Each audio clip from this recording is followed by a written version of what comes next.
Indonesia Menyapa Pagi.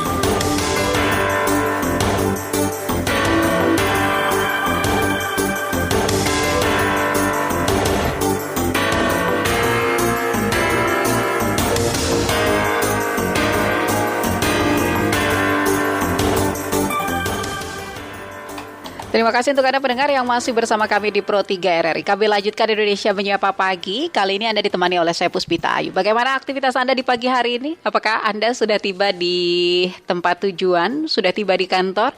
Kami tentu mengucapkan selamat beraktivitas dan semoga Anda mengawali hari ini dengan hal yang positif dan semangat yang cukup tinggi. Kami akan hadirkan rangkaian informasi di ruang dengar Anda. Tentu untuk Anda yang dari tadi sudah bersama kami, sudah mengetahui apa saja yang menjadi topik bahasan di pagi ini. Nah, pagi ini saya masih akan mengajak Anda ini berbincang terkait dengan pemilihan kepala daerah.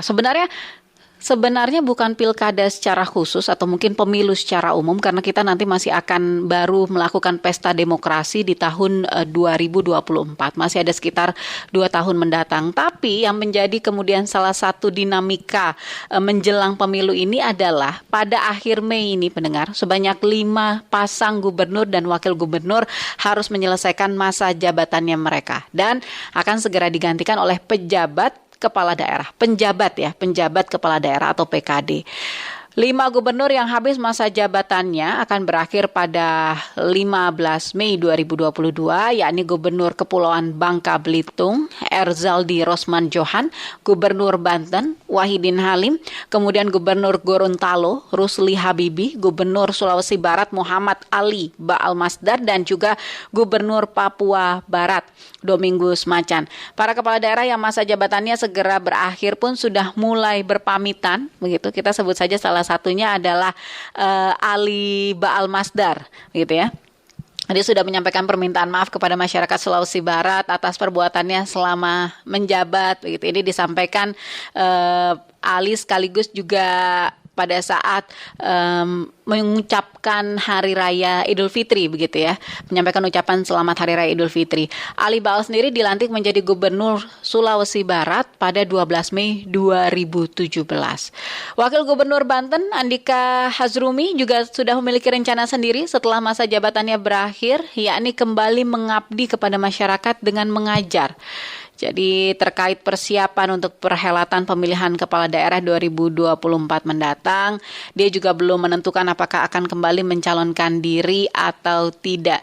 Jadi memang kepala-kepala daerah tersebut menyatakan masih fokus untuk menyelesaikan program dan janji-janji politik mereka yang belum terlaksana. Sementara itu, Rusli Habibi, ini seperti dikutip dari kantor berita Antara, sudah mulai mengemasi barang-barang pribadinya dari kantor Gubernur Gorontalo sejak hari Senin kemarin. Dan posisi kepala daerah yang kosong ini akan diisi oleh penjabat kepala daerah hingga terpilih kepala daerah definitif melalui Pilkada serentak 2024 mendatang. Jadi sebelumnya ya pada hari Jumat yang lalu, Kepala Pusat Penerangan Kementerian Dalam Negeri Beni Irawan juga pernah mengatakan bahwa pihaknya sedang melakukan pemeriksaan tahap akhir untuk para calon penjabat gubernur pengganti 7 kepala daerah yang masa jabatannya habis tahun ini. Jadi total kalau tahun 2022 sendiri ada 101 kepala daerah yang akan berakhir masa jabatannya, termasuk 7 gubernur yang tadi sudah saya sebutkan. Masalah kemudian, ini sebenarnya bukan masalah, tapi dinamikanya kemudian adalah pada saat pilkadanya masih akan lama, lalu mereka yang mengisi jabatan kepala daerah ini adalah penjabat sementara yang dipilih oleh pemerintah tentu untuk melaksanakan tugas-tugas sebagai kepala daerah. Bagaimana kemudian menyelaraskan dinamika yang terjadi antara misalkan kerjasama komunikasi pemerintah daerah dengan misalkan legislatif begitu. Lalu kemudian juga apa kebijakan yang boleh dan tidak boleh diambil. Ini tentu menjadi pertanyaan karena salah satu hal yang cukup menjadi fokus perhatian adalah misalkan terkait dengan anggaran. Saya akan berbicara terkait dengan hal ini bersama dengan Senator Republik Indonesia yang juga mantan Gubernur 2 periode Kalimantan Tengah, Dr. Agustin Teras Narang. Selamat pagi, Pak Agustin.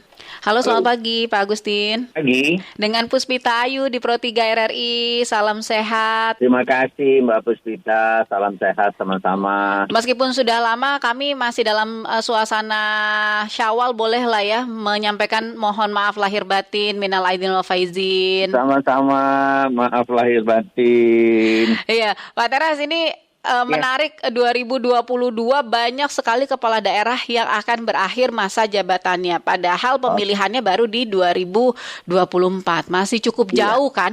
Baru ini kayaknya penjabat sementara itu akan menjalankan tugas mereka cukup panjang. Kira-kira apa sih nanti dinamika yang akan terjadi kalau berdasarkan pengalaman dari Pak Teras? Iya, saya rasa ini sudah berlangsung cukup lama ya Mbak Puspita ya. Jadi saya merasakan betul, saya adalah gubernur pertama, ada 5 orang gubernur yang mengikuti proses pilkada. Nah sebelum itu, memang di Kalimantan Tengah ada pejabat gubernur, Pak Situmorang pada saat itu. Dan beliau cukup lama juga menjadi pejabat gubernur. Dan artinya begini, saya hanya ingin menyampaikan bahwa berkenaan dengan masalah pejabat gubernur ini sudah berlangsung sudah cukup lama. Dan pemerintah kita dalam hal ini Kementerian Dalam Negeri sudah berpengalaman berkenaan dengan masalah ini. Sehingga apapun yang akan terjadi berkenaan dengan masalah yang sekarang akan ada pejabat di tahun 2022 dan kemudian dilanjutkan 2023, ini bukan hal baru bagi bangsa kita. Nah, peraturannya pun sudah cukup ketat, Mbak Puspita, berkenaan dengan masalah pejabat gubernur ini. Karena kalau kita mengikuti kan masing-masing itu dijabat oleh orang yang memang benar-benar sesuai dengan eselonisasinya. Iya, gitu. Jadi misalnya untuk gubernur, dia itu strukturalnya itu eselon 1. Nah, kalau eselon 1 itu kalau pilot pesawat terbang itu udah pilot udah strip 4 itu. Jadi harusnya justru malah dia sudah ada di posisi yang memang ya bisa mumpuni lah ya. Ya, betul mumpuni lah ada di posisi itu, begitu ya Pak Teras ya. Sangat mumpuni. Dan kemudian satu lagi ya Mbak Puspita, bahwa kendati pun dia itu adalah sebagai PJ, sebagai pejabat, kemudian dia selaku kepala daerah, pejabat kepala daerah itu dia nanti bersama-sama dengan DPRD. Karena kalau di daerah itu namanya kalau pemerintah daerah itu adalah hanya kepala daerah. Tetapi kalau kita menyebut pemerintahan daerah, maka itu adalah bersama-sama dengan DPRD. Nah, jadi di daerah itu yang selaku pemerintahan daerah itu adalah kepala daerah dan DPRD. Baik Pak Teras, saat ini saya juga sudah bersama dengan anggota Komisi 2 DPR dari fraksi Partai Demokrat, Pak Wahyu Sanjaya. Kita berbincang bersama ya Pak Teras ya dengan Pak Wahyu. Selamat pagi Pak Wahyu. Selamat pagi Bu. Dengan Puspita Ayu di ujung telepon yang lain juga ada Pak Agustin Teras Narang ini Pak. Kita berbincang bersama. Mas Wahyu. Selamat pagi Bang Teras. Aduh, apa kabar minal aidin? Ya, alhamdulillah. Mohon maaf lahir batin juga, Bang. Sama-sama ya. Pak Wahyu, ini catatan kalau dari Komisi 2 terkait dengan hal ini apa ini Pak Wahyu? Ya, sebenarnya kan kita tuh juga nggak ada pilihan karena kan kemarin undang-undang pemilu kan dibatalkan ya. Tetap mengacu kepada Permendagri. Juga pada undang-undang di mana kalau masalah terkait masalah PJ yang bupati dan gubernur yang ada sekarang ini, ya kewenangan ada kepada gubernur dan kepada Menteri Dalam Negeri untuk mengusulkan kan. Nah, berarti terkait dengan teknis, misalkan teknis pemilihan penjabat kepala daerahnya sendiri, ada catatan tidak dari Komisi 2?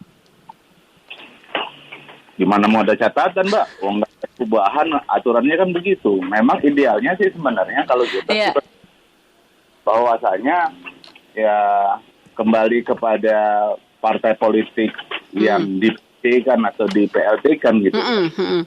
Tapi kalau tadi kan Pak Teras misalnya menyampaikan, ya sebenarnya harusnya tidak ada masalah karena kan ini sudah dilakukan lama begitu oleh Kemendagri. Jadi Kemendagri sudah fasih lah harusnya dalam melakukan misalkan pemilihan penjabat kepala daerahnya, begitu kan, memilih orang-orangnya yang akan ditunjuk sebagai penjabat kepala daerah sementaranya itu, begitu. Ya kalau dari sisi pemerintahannya saya rasa apa yang disampaikan oleh Pak Teras Narang itu tidak ada masalah. Lalu cuman kan kita kan kemarin pemilu ya kan. Ya sudah idealnya sebenarnya memang partai politik pengusung itu dilibatkan. Tetapi kan sih itu menjadi sulit karena tidak ada aturan yang mengatur seperti itu. Tidak ada aturan yang mengatur seperti itu. Jadi, Oke. Jadi harusnya nanti apa yang harus dilakukan pemerintah begitu, Pak Wahyu? Ya sesuai aturan aja. Oke. Apa yang disampaikan oleh Pak Teras Narang tadi. Oke, Pak Teras. Tapi kalau melihat tanggapan dari Pak Wahyu ini gimana, Pak? Iya, saya rasa betul ya. Tadi apa yang disampaikan oleh Pak Wahyu, bahwa memang kalau berbicara berkenaan dengan penunjukan pejabat kepala daerah, itu aturannya kan sudah ada ya. Pertama, Undang-Undang Nomor 10 Tahun 2016. Nah, itu di dalam pasal 201-nya itu lengkap itu. Pasal sekian, di dalam peraturan pemerintahnya, itu juga ada di nomor 6 itu tahun 2005. Jadi siapa saja yang memang berhak untuk menjadi pejabat kepala daerah ini. Jadi kalau dia di provinsi, maka dia tentu adalah eselon 1. Dan kalau dia di kabupaten kota, dia eselon 2. Dan kemudian kalau kita berbicara masalah pemerintahan daerah, di situ sudah ada unsur partai politik. Karena apa? Karena ada DPRD-nya. Jadi DPRD itu kan juga melakukan tugas pengawasan. Di samping juga dia sebagai pembuat undang-undang perda, dan dia juga berkenaan dengan masalah anggaran. Jadi artinya di sini bahwa pejabat kepala daerah itu juga tidak bisa berbuat sewenang-wenang dalam tanda kutip ya. Karena apa? Karena dia di samping dia juga dilakukan pengawasan oleh Kementerian Dalam Negeri, dan dia juga dilakukan pengawasan oleh DPRD ditambah dengan masyarakat. Jadi di DPRD itu sudah ada unsur-unsur partai politiknya. Oke, baik. Dan satu hal lagi, Mbak Puspita, Pak Wahyu pasti lebih paham dari saya. Kalau yang namanya pejabat itu, dia nggak bisa apa-apa juga tuh. Nah, itu yang tadi saya mau tanyakan sebenarnya sama Pak Wahyu. Pak Wahyu, jadi kalau yang untuk penjabat kepala daerah ini sebenarnya apa yang bisa dan tidak bisa dia lakukan sih, Pak? Ada tidak itu secara rinci misalkan aturannya? Nggak ada, hampir sama aja dengan bupati yang sebenarnya. Oke. Kalau tadi kan Pak Teras juga sempat menyampaikan sebenarnya dia nggak bisa ngapa-ngapain juga begitu. Ya maksudnya nggak bisa ngapa-ngapain itu nggak bisa aneh-aneh karena tetap ada yang mengawasi, tetap kan ada. Supervisi begitu. Maksudnya ya, pemerintahan itu tetap akan berjalan normal gitu. Ya, cuman seperti yang saya sampaikan tadi bahwasanya kan kita itu kan kalau kita berbicara pada dataran pemerintahan kondisinya ada itu. Tetapi apabila kita berbicara pada dataran politik kan pada politik, kepala daerah itu kan kita rezimnya sudah adalah pilkada dan langsung oleh rakyat.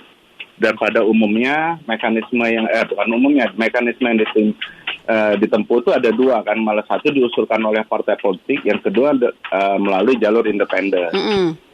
Nah, memang kalau kita bercerita kepada itu, seharusnya pada saat proses penunjukan kepala daerah itu melibatkan partai politik pendukung yang memenangkan pilkada.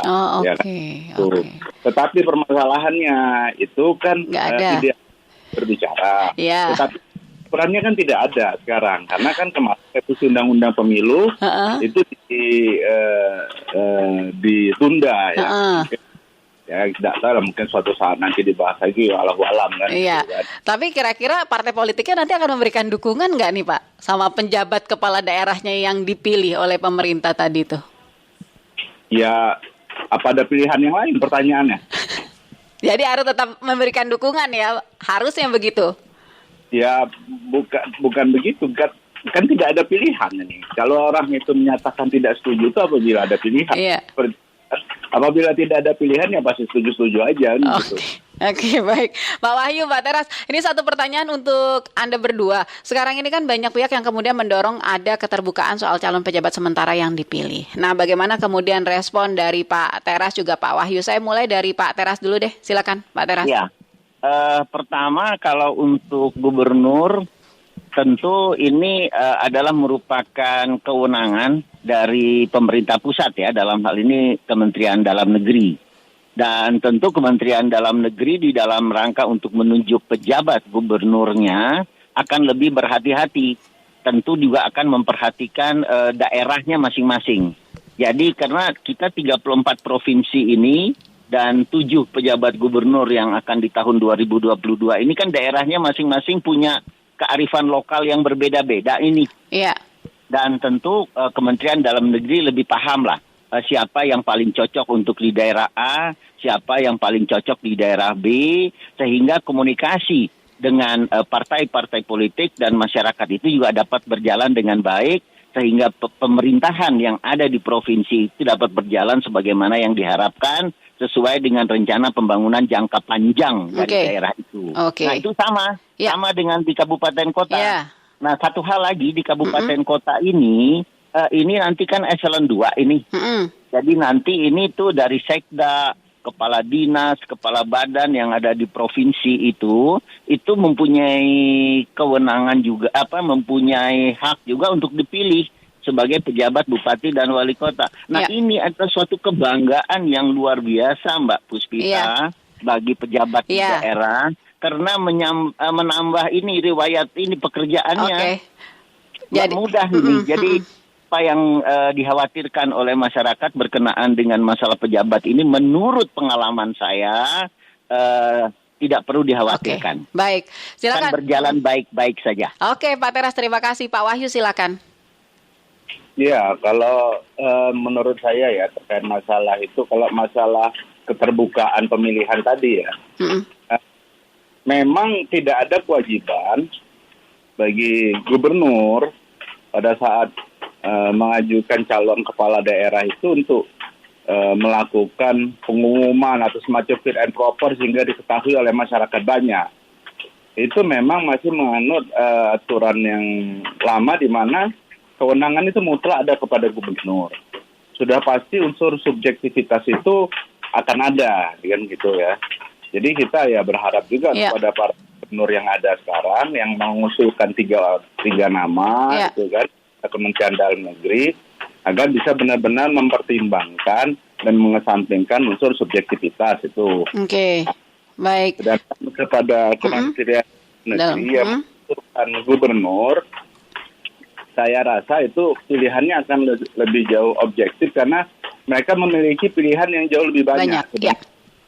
Dan lebih menjadi sorotan dibandingkan dengan pemilihan bupati dan wali kota yang oleh gubernur itu saja Mbak. Baik, Pak Wahyu terima kasih, Pak Teras Narang terima kasih Pak sudah bersama dengan Pro 3 RRI. Kami ucapkan selamat beraktivitas pagi hari ini, sukses selalu, salam sehat. Ya, salam Bang. Terima kasih. Terima kasih Mas Ayu ya. Selamat pagi semuanya. Selamat pagi. Ya, demikian mendengar Senator Republik Indonesia yang juga mantan Gubernur 2 periode Kalimantan Tengah, Dr. Agustin Teras Narang dan juga anggota Komisi 2 DPR RI dari fraksi Partai Demokrat Wahyu Sanjaya.